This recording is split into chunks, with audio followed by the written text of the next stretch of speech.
नमस्कार, माँ अन्नपूर्णा चैनल में आप सभी का स्वागत है। कार्तिक मास का महीना हिंदू महात्म के अनुसार बहुत ही पवित्र महीना है।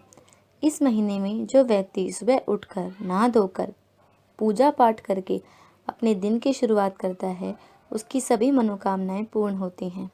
इसमें तुलसी माता में शाम और सुबह के वक्त घी का दीपक जलाने से व्यक्ति की सभी मनोकामनाएं पूर्ण होती हैं।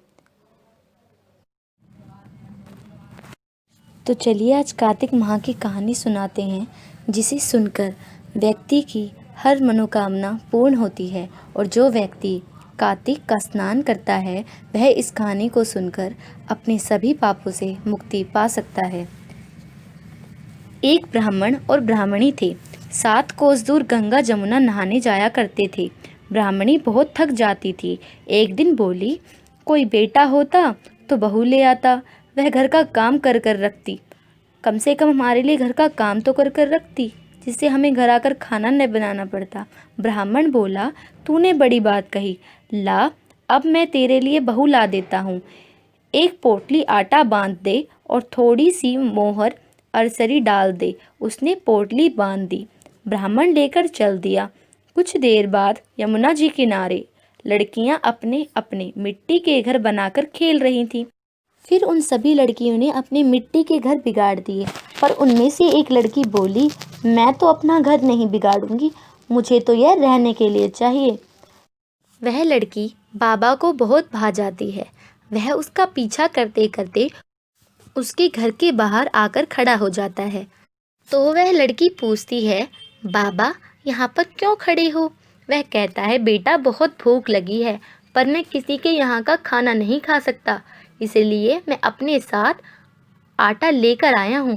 क्या तुम अपनी माँ से पूछ लोगी, क्या वह मेरे लिए भोजन बना दे? तो वह कहती है, ठीक है बाबा, मैं पूछ लेती हूँ। वह अपनी माँ के पास जाती है और कहती है, माँ बाहर एक बाबा आए हैं, वो पूछ रहे हैं कि आप उनके लिए 4 रोटियाँ बना देंगी। तो माँ कहती है, ठीक है। वह आटा लेकर अंदर आ जाती है। जैसे ही माँ आटे को छानती है, वह देखती है उसमें 4 सोने की अशर्फियाँ। वह सोचती है, जिस इंसान के आटे में सोने की अशर्फियाँ हैं, न जाने उसके घर में कितनी होंगी। तो वह उसके पास जाकर खड़ी हो जाती है और उसके परिवार के बारे में पूछने लगती है। तो वह कहती है, क्या बाबा अपने बेटे के लिए रिश्ता ढूंढने आए हो? तो वह कहता है, नहीं, मेरा बेटा तो काशी पढ़ने गया है, पर अगर तुम चाहो तो तुम्हारी बेटे को मैं खांड की कटोरे के साथ ब्याह कर अपनी बहू के रूप में ले जा सकता हूँ। तो वह मान जाती है और वह उसका ब्याह कर अपने घर ले जाता है। वह अपने घर का दरवाज़ा खटखटाते हुए अपनी पत्नी को आवाज़ लगाता है, देखो देखो रामू की माँ, मैं तुम्हारे लिए बहू लेकर आया हूँ। वह कहती है, मुझे तो सबने कहा है कि मेरे तो कोई बेटा ही नहीं है, तो बहू कहाँ से आएगी? तो ब्राह्मण कहता है, तू किवाड़ तो खोल। तो वह किवाड़ खोलती है और देखती है सामने बहू खड़ी है। सास आदर सत्कार से बहू को अंदर ले आती है। अब बूढ़े बुढ़िया नहाने जाते हैं तो बहू सारा काम करती है, खाना बनाती है, कपड़े धोती है, रात को उनके पाँव दबाती है।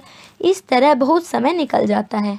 सास बोलती है, बहू चूल्हे की आँच न बुझने दियो, मटके का पानी न खत्म होने दियो। एक दिन चूल्हे की आग बुझ गई। भागी भागी बहू पड़ोस में गई, बोली, पड़ोसन मुझे थोड़ी सी आग दे दो, मेरे चूल्हे की आग बुझ गई है, मेरी सास ससुर आते ही होंगे, सुबह 4 बजे के गंगा स्नान नहाने गए हुए हैं। तो पड़ोसन ने कहा, तू तू तो बावली है, तुझे तो यह भी नहीं पता कि इनका बेटा ही नहीं है, नहीं पता तुझे कहाँ से उठा लाए ये।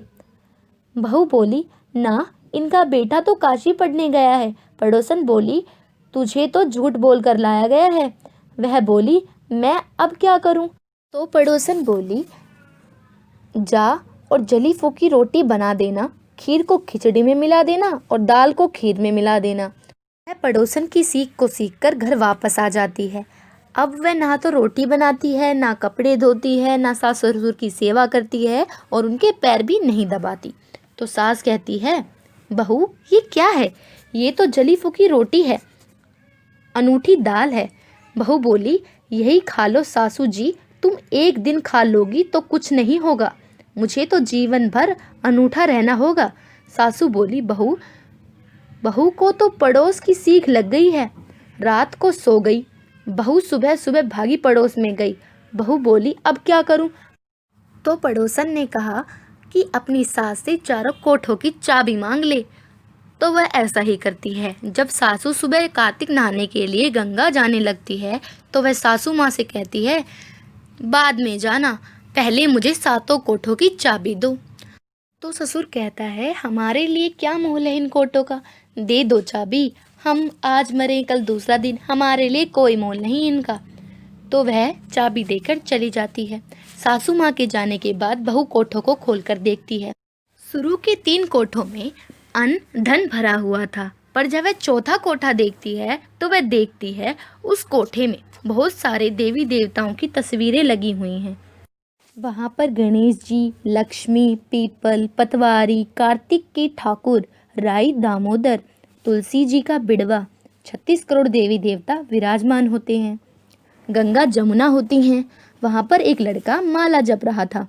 वह बोली, तू कौन है? लड़का बोला, मैं तेरा पति हूँ, किवाड़ बंद कर दे और जब माँ बाप आए तो मुझे बाहर बुला लेना। अब वह बहुत खुश होती है। वह 36 प्रकार के भोजन बनाती है, 16 श्रृंगार करती है। जब सास ससुर वापस आते हैं तो बड़े प्यार से उनसे बात करती है, उनके कपड़े धोती है, खाना खिलाती है। तो बूढ़ा कहता है, बहू तो धन देखकर खुश हो गई लगता है। तो बहू कहती है, नहीं नहीं पिताजी, मैं आपको कुछ दिखाना चाहती हूँ, चलिए। तो वह उन्हें चौथे कोठे की ओर लेकर जाती है। वहाँ पर सासू माँ देखती है बहुत सारे देवी देवता विराजमान हैं। तो वो कहती है, माँ, कल से आप गंगा इतने कोस चलकर नहाने मत जाना, यहीं पर नहा लेना। तो माँ कहती है, तू बावली हो गई है क्या? कोई घर पर गंगा स्नान कैसे कर सकता है? तो वह कहती है, कर सकता है माँ, देखो इस कोठे में गंगा जमुना बह रही हैं। माँ देखकर बहुत अचंभित होती है। वह उस लड़के को जाप करते हुए देखती है और कहती है, तू कौन है? तो वह कहता है, माँ, मैं तेरा बेटा हूँ, मुझे कार्तिक भगवान ने भेजा है तेरे लिए। तो वह कहती है, तू मेरा बेटा? ये पड़ोस वाले क्या कहेंगे, समाज क्या कहेगा, सब थूकेंगे मुझ पे कि तू कहाँ से आया, मेरा तो कोई पुत्र है ही नहीं।